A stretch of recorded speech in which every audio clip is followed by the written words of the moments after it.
Oh yeah, sunspots. Got some noisy ass birds out here.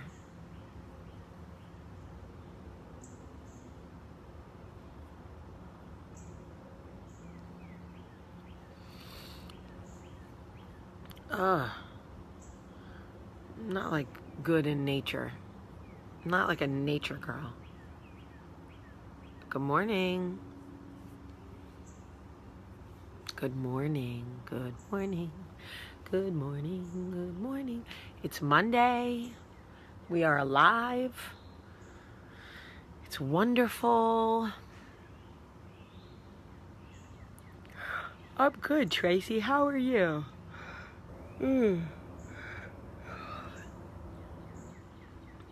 Okay. How is everybody doing this morning? Good morning. Good morning and welcome to Coffee Talk. I am sitting outside because Michael is still sleeping in the bedroom.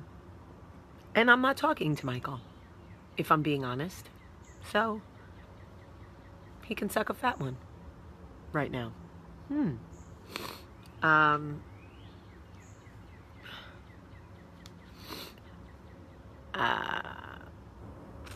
Anyway, so yesterday I think I had, like, no joke, like heat stroke or something. We were at the pool and I got the worst headache at the pool. And I got up and went into the shade and it wasn't helping. I drank a ton of water. It wasn't helping. So I felt like I was going to throw up. I don't get migraines. I don't get like bad headaches. My head was hurting so bad that I was like, am I having an aneurysm? I could be having an aneurysm. So I tell Michael, my head hurts so bad. I feel like I'm going to throw up. Like, I don't know what to do. And he's like, do you need some water? I'm like, no, I drank a ton of water. So he's like, all right, I told Samantha this necklace is from stateofstyleJewelry.com. StateofstyleJewelry.com. So he's like, I told the kids they have 15 or 20 minutes to finish up. Now I'm thinking, look at this sweet dog at the door. He's like, Mom, you're outside, I'm inside. That's not going to work for me. I'm thinking, your wife said that don't talk to me, Michael Sullivan.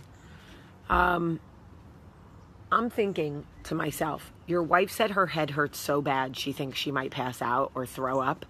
And your response is, well, I let the kids know they have 15 or 20 minutes left to play. So 10 minutes goes by. I'm literally sitting in the shade like this. And he's standing next to me. And he has the motherfucking nerve to say to me, y'all ready for this shit?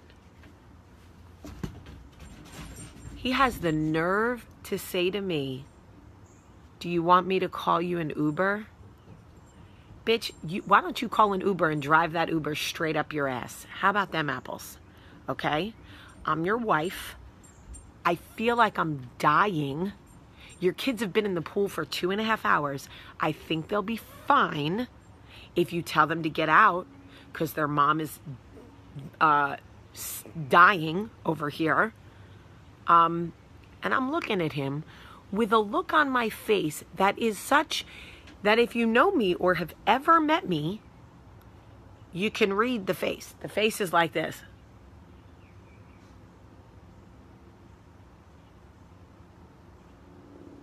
Okay? Okay.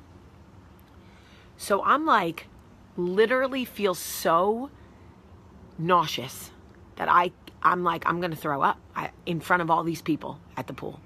And I'm like this, and I say, oh, you'll call me an Uber?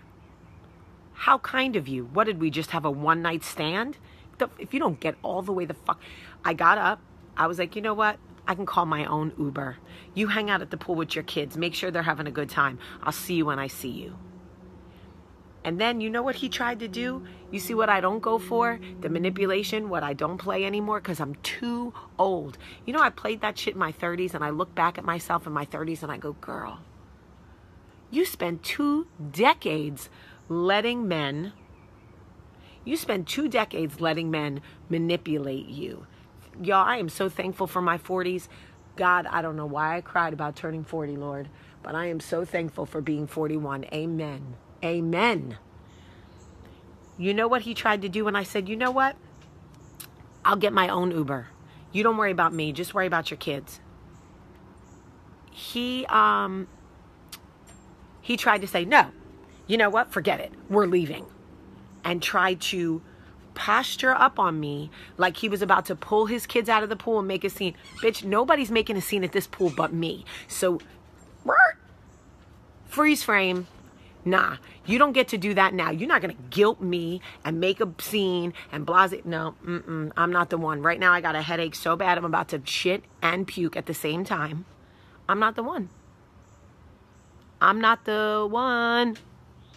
Okay? And I looked right at him. I said, I swear, y'all, I almost never talk to my husband like he's my child. Never. I try really hard to respect him. But boy, he had to get it through the teeth. He had to get it through the teeth. Those of you who speak through your teeth to your kids, you totally know what I'm talking about. I literally was like, if you don't get over here right now, you ain't Missy Elliott. You ain't smacking up, flipping this shit in reverse. Get your ass over here. So he turned around and walked over. I was like, no, you don't get to do that now. You don't get to be the hero. You're not going to snatch my kids out of this pool after you just asked your wife, who told you she was dying, if you could call her an Uber. Like she was some drunk chick you were trying to get rid of the morning after. And he was like, and he realized in that moment how profoundly disrespectful his response was. So I want y'all to know that I had the worst headache of my life. And let me tell you something. I had one of those epidural headaches. And that's where I was. So I just want you to understand the pain level of where I was yesterday. And as I was walking to go get the Uber, to go meet the Uber, I said to him, I'm so curious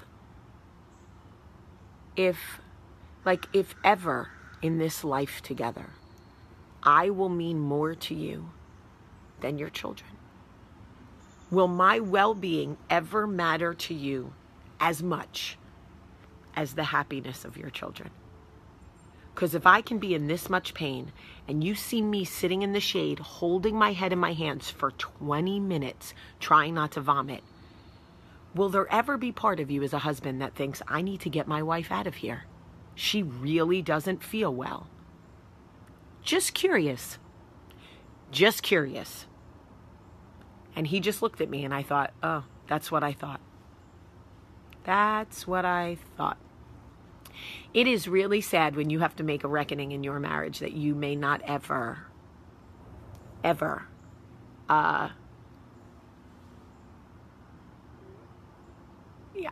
he won't. I just don't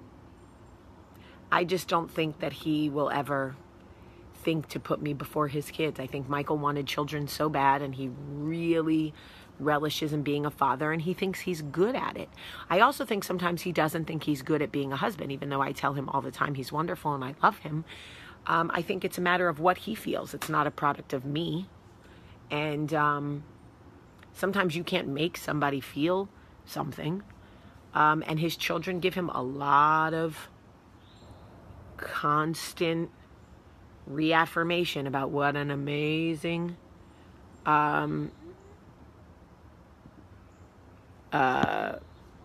so now what then? That's a good question. So I took my Uber home. It's the first time I've ever Ubered in Birmingham.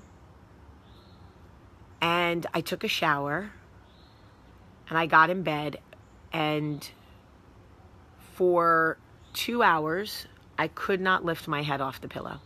Every time I sat up, I felt like I was going to throw up. If I laid down, I felt better.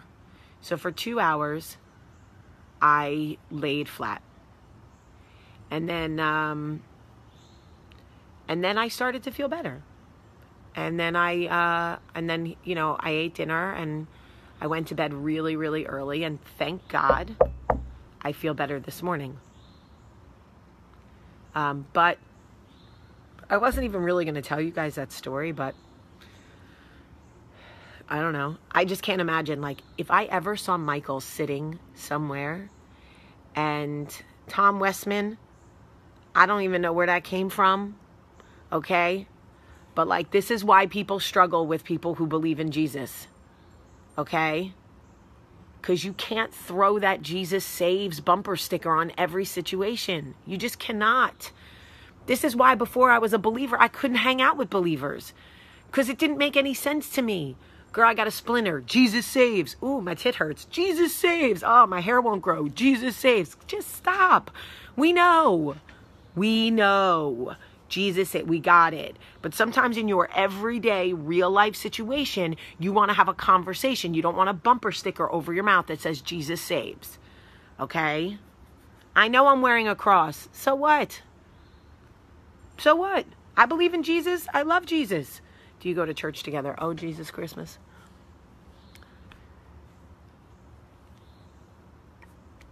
Y'all, my relationship with Jesus and God is perfect. My husband is a cradle Catholic. We were at church all weekend. Yes, our relationship with God is good. Y'all don't need, I'm talking about,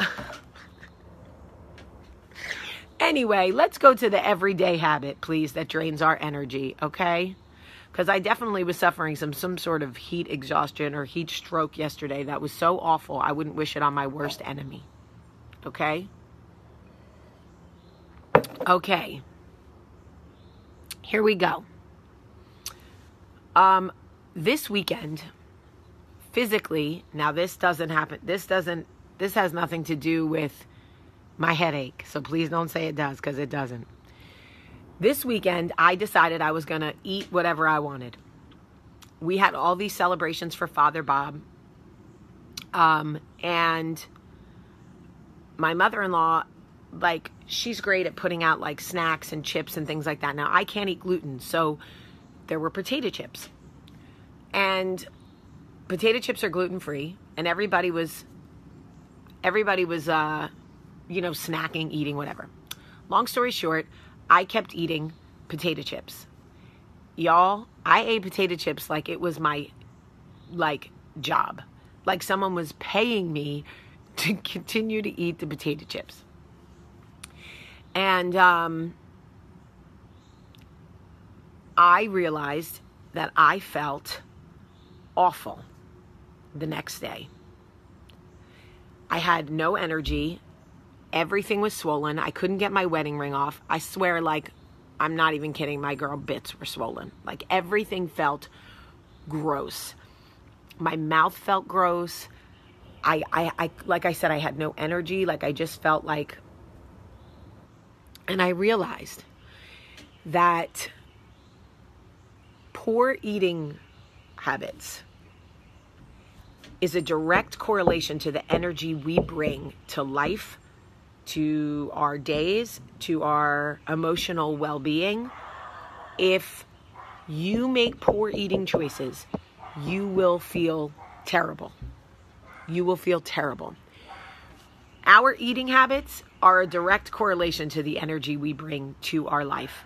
And I can tell you this firsthand. It is awful. It is awful. I don't know how you all feel about salt and sodium and potato chips, whatever, but I can tell you that I had certain things I had to get done yesterday and could not do any of them because of the way that I ate on Saturday. That is just a fact. So, if you are struggling with low energy, if you are struggling with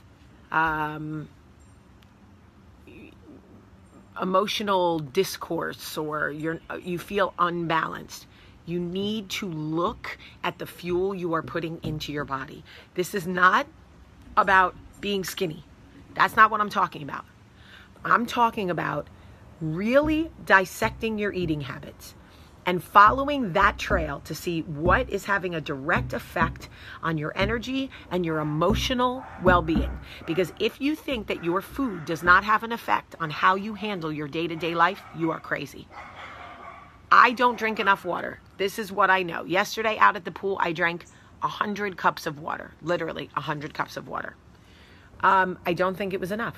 I think the truth is I overloaded in sodium. Then I sat out in the sun. It made me really, really sick. I have to do better.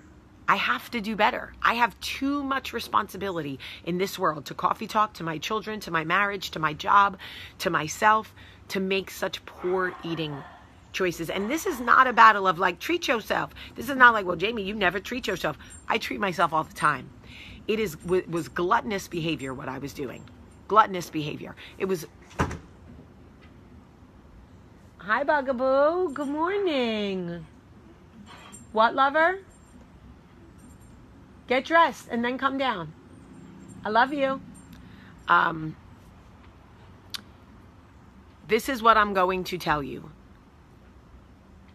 The cleaner you can keep your diet, the better you will feel, the more clear-headed you will feel. Forget the weight. I'm talking about literally your emotional well-being. If you are struggling, if you feel like your life is in discord, if you can't make good decisions, if you feel like you are overly emotional and you don't know why, go back to your eating habits. What are you putting in your body? I guarantee if you strip your diet down and get as close to a clean diet as possible, again, take the weight out of it. A lot of times we look at it like a diet and we don't want to do it. Our mind rejects it. We feel like we're failing. We can't stick with it, whatever. I'm not talking about that. I'm talking about strip your diet down to as clean as humanly possible. Is everything you are putting in your mouth, does it grow from the ground? Does it grow on trees? Right? Does it have minimal processing? Look at fruits, look at vegetables, look at lean fish, lean meat, right? Take out dairy if you can for a few days. Try it for one day. If it feels insurmountable to you, if it feels too big to you to do it, for a week, try one day of clean eating. Just say for one day, I am going to eat food that is chemical free. I am going to reduce my sodium intake. I'm not going to eat any sugar. Just try it for one day. For breakfast, have a smoothie or eat 2 hard-boiled eggs. I don't know. Is that considered dairy? I don't consider that dairy, but maybe some people do. Whatever. Don't look at it like a change. Don't look at it like a diet. Just say, I'm going to get as close to clean eating as I can and see if I feel better. What am I putting in my body for one day? I'm going to do it today and see how I feel. I am going to do it. I'm going to make a smoothie this morning. And then I'm just going to try really, really hard to do clean eating for one day and see if I feel better. Because I got to tell y'all, yesterday was not a good day. The whole day. I felt like garbage during the day. I felt awful last night. And I do not ever want to feel that way again. Ever. Ever. So I eat a lot of eggs. I do. I eat a lot of eggs. I eat eggs for breakfast every single day. I drink smoothies all the time. And I'm blocking people like it's my damn job. Okay. So I'm just letting you know that today I am going to do clean eating. I'm going to try to do clean eating. I'm going to eat as clean. And today at the end of the day, I am going to share with you exactly what I ate for real, no lie, including my water intake. I'm going to post it at the end of the day. And I'm just going to tell you how I feel. If y'all want to do it with me for day one, just today, then when I post my food intake, my intake at the end of the day, you can comment and put it on. Comment the same thing. All right. I love you guys so much today. I love you. I'm going to get dressed and go for a walk. I love you. Love you. Love you. Thank you for listening to me before. I needed to vent about that shit yesterday because I was really having not a good day. I love you. Have a great, great day.